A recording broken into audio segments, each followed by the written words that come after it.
morning friends. दिनै खनसेबाव आरो फिन आं नोंथांमोन बयखौबो बरायग्रोनानै लाग्रोनाय थाबाय। दिनै 18थि बर' थुनलाइ सान 16 नभेम्बर फालिनाय जोंमा रेसिडेन्सियेल बड' मिडियाम HS स्कुल बिजनि बेवहाय आं दिनै जोंनि बे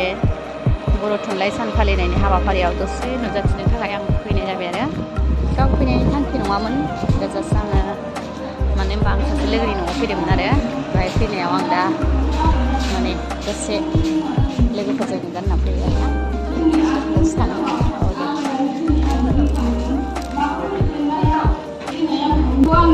आंनि गोसोआ बायफिनदों जिउनि बे नुहरस मोनै समखौ सानना थेवबो आं जिउनि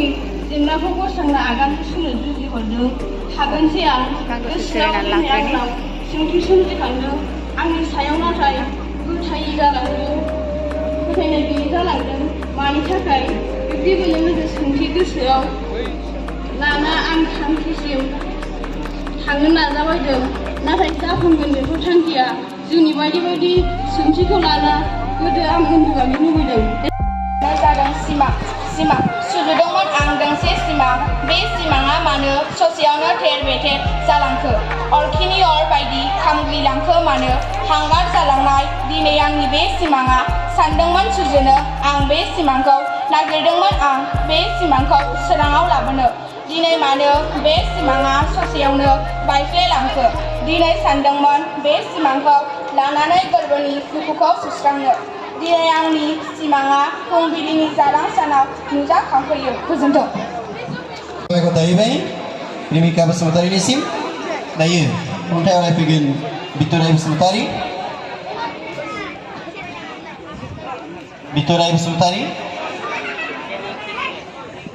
जोंनि फरायसालिनिफ्राय गांसे आर'नाइजों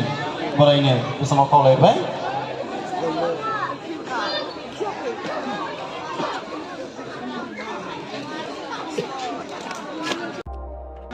आं थाखो 10आव फरायो आं बिजनि बान्दार गोजौसिन गेजेरारि फरायसालिनिफ्राय फैदों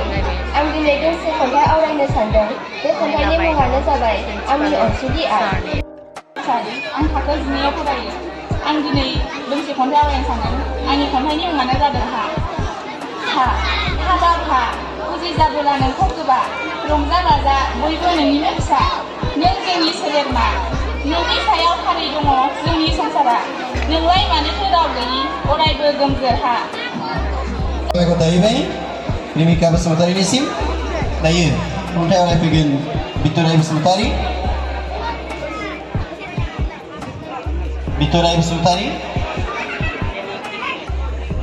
जोंनि फरायसालिनिफ्राय गांसे आर'नाइजों बरायनो बे समाव खावलायबाय।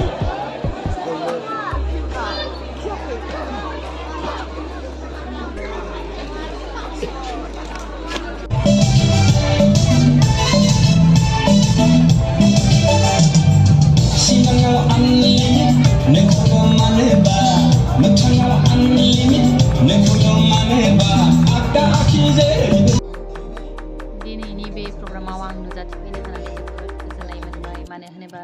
दिनैनि बर' थुनलाइ सान फालिनायजों लोब्बा लाखिनानै फैनाय साफ्रोम दिनै खन्थाइ लिरगिरि सल'मा सुजुगिरि बिथांमोनखौ आं लोगो मोनफैनो हाबाय उन्दै गथ'फोरनि खन्थाइ आवरायनाय सल'मा फरायथिनायखौ खोनानानै आं जोबोद गोजोननाय मोन्दों लोगोसे आं गुबुनखौबो दिन्थिलांसै गिबियावनो फुंबिलिनि गोजोन हामलायनायजों लोगोसे जोंमा रेसिडेन्सियेल HS स्कुलनि गोरायुंसारनिसिम गोसो गोरबोनिफ्राय सिबिनाय खुलुमनायखौ बावहरग्रोनाय थाबाय दिनै जुदि बे 18थि खेब बे बर' थुनलाइ सान हाबाफारिखौ खुंफुङोमोनबा दिनै जों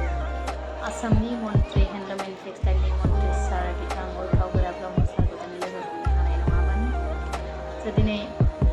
दिनैनि समा बेसेबांबा गोसोखांथावना आरो बेसेबांबा थुलुंगाथाव साफ्रोम गथ'फोरजों दिनै बेबायदि रायज्लायलांनाया माखासे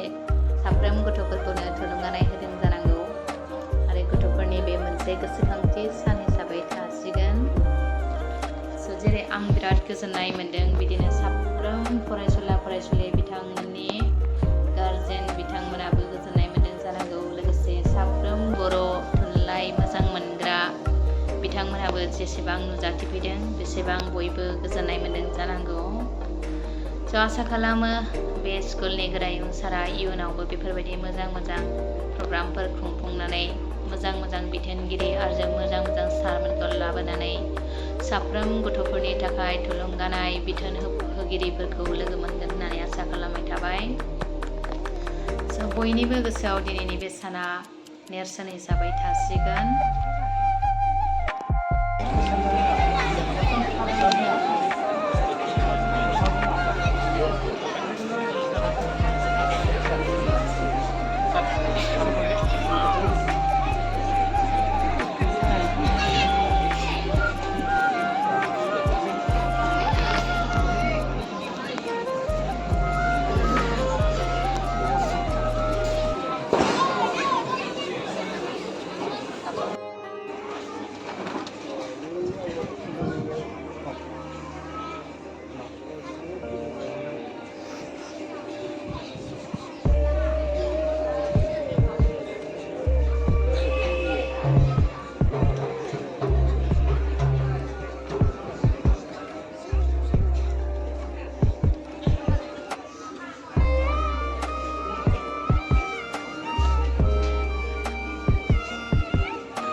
सानजौफुनि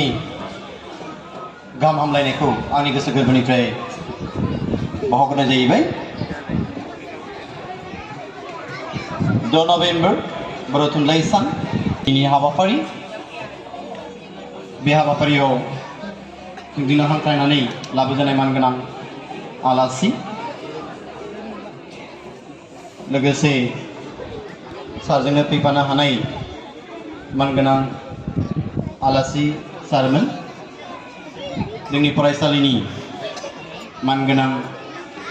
प्रिन्सिपाल सार, जोंनि फरायसालिनिनो मानगोनां गभर्नमेन्ट बडिनि सामलाय आफादनि मानगोनां आफादगिरि आरो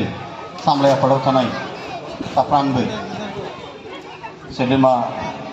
आइ आरो बाबामोन, बेजों लोगोसे जोंजोंनो हांख्रायनानै लाबोजानाय मानगोनां गुबुन गुबुन जायगानिफ्राय फैनो हानाय खन्थाइ आवरायगिरि सार आरो मेडाममोन, बेजों लोगोसे जोंजोंनो हांख्रायनानै लाबोजानाय जोंनि फरायसालिनि साफ्रोमबो फरायसाफोरनि बिमा बिफा आरो जोंनि फरायसालिनि साफ्रोमबो अनजाथाव फरायसाफोर आरो बेजों लोगोसे जोंनिफ्राय बारग'लांनाय आंनिनो अनजाथाव फरायसाफोर। बर' थुनलाइ सान, फरायसालिनि 18थि बर' थुनलाइ सान फालिनाय हाबाफारियाव बाहागो लाफैनो हानाय जोंनि मानगोनां गाहाय आलासि इउजि ब्रह्म सार आरो बेवहायनो बाहागो बिथाङा जोंनि स्कुल मेनेजमेन्ट कमिटिनि चेयारमेन नायक कातिनाथ नार्जारि, अजित नार्जारि, बिथांनि उनाव आं मनिन्द्र कुमार ब्रह्म, सिङाव थानाय जोंमा स्कुल फानबारिनि बिथांनि उनाव आं सिनायथि होनो नागिरदों जोंनि बारग'नायनि उनाव आं सिनायथि होनो नागिरदों सिमिता बसुमतारी, बिथांखौ आङो मेट्रिक पास जानायनि उनाव दिनैसो फिन लोगो मोनदों। बिथाङा मेट्रिक फाइनाल होनायनि सिगां एडभकेट जानो होनना बुंखादोंमोन, दा बिथाङा दिनै एडभकेट जानो लानानै 79% लानानै उथ्रिनो हाबाय फार्स्ट क्लासाव। दैजि मुसाहारि दावगाफुनाय खन्थाइगिरि, जोबोद आं बे आदाब बलेनखौ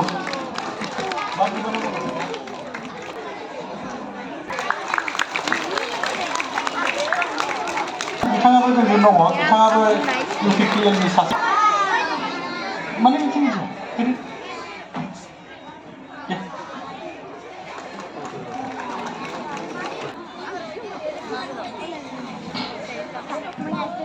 आरो बे समाव आङो मेगाजिन बेखेवनाय हाबाफारिखौ मावफुंनो थाखाय जोंनिनो फरायसालिनि सासे लोगो फोरोंगिरि फार्स्ट बेचनि फरायसुलिमोन इंलिसाव मेजर लानानै बिथाङा एम ए खौ फासआवना उथ्रिनो हाबाय आसाम इउनिभार्सिटिनिफ्राय बिनि सिगां आं मोनसे हाबाफारि मावबावनो नागिरदों जोङो ब्रह्म धर्मनि गासै गांद' बिजाब दङ बे गांद' बिजाबखौ आङो खथाफुलि आरो पुर्न साधना बे बिजाबखौ जोङो इउजि सारनो गथायबाय दायो आङो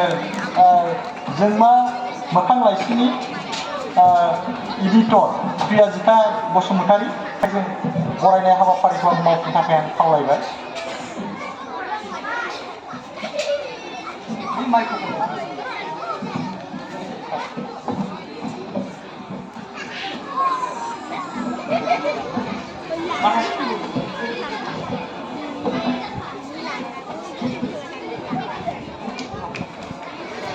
प्रेजेन्ट जाखायो बेबायदिया प्रेजेन्टसो जाखायो प्रेजेन्टसो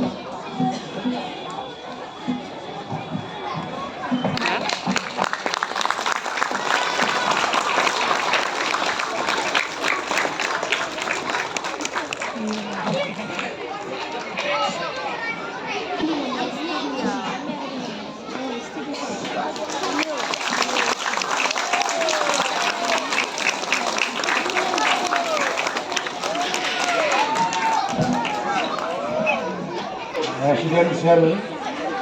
हायर सेकेंडारि स्कुलनि दिनै जे बर' थुनलाइ सान 9 नभेम्बर बेजों लोब्बा लाखिनानै खुंनाय बे हाबाफारियाव बाहाय दंबाय थायो स्कुलनिनो प्रिन्सिपाल लोगोसे स्कुल मेनेजमेन्ट कमिटिनि चेयारमेन ब्रह्म धोरोमनि गुबुन गुबुन बिबानाव थानाय दैदेनगिरि बिथांमोन आरो बे स्कुलनिनो फोरोंगिरि लोगोसे गार्जेनफोर आरो एसे सिगाङाव जोङो मान बावनानै बरायनाय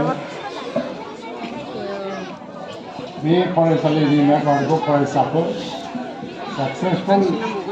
स्टुडेन्टफोर लोगोसे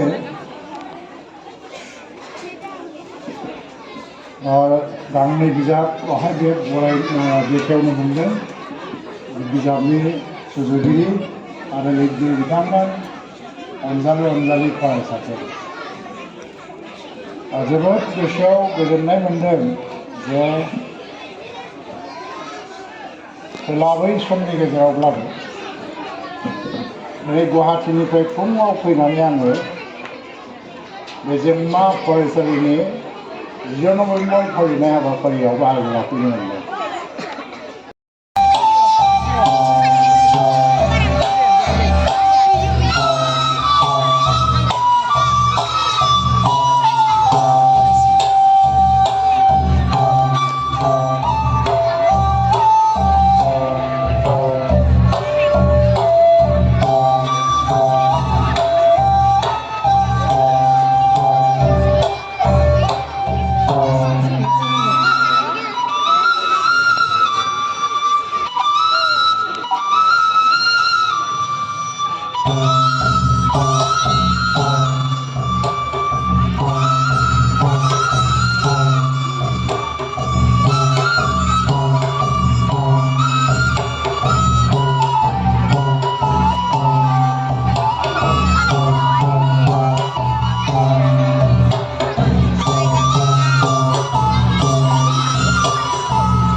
नायनायनि गेजेरजों जोंहा जोंमानि गोरायुं सारा जानाय लोंनायबो आयजन खालामदोंमोन। थ' बेवहाय जोंबो गोसो खुसियैनो जानानै फैबाय। थ' लोगोफोर जियानो जादोला आं भिडिअखौ बारा गोबाव खालामनो सानासै। जोंथ' बिराद लाफा ओंख्रि आलु बाथोन ओरैबायदि बर'नि ट्रेडिसनेल जानानै फैबाय आरोना। मा होनबावगोन बिनि थाखाय आङो एकदम गोसो गोरबोनिफ्राय आरो फिन खेबसेबाव दा गोजोनथाव सारनिसिम आं गोसो गोरबोनिफ्राय साबायखर बावबावबाय। थ' लोगोफोर आं भिडिअखौ बेयावनो फोजोबबाय।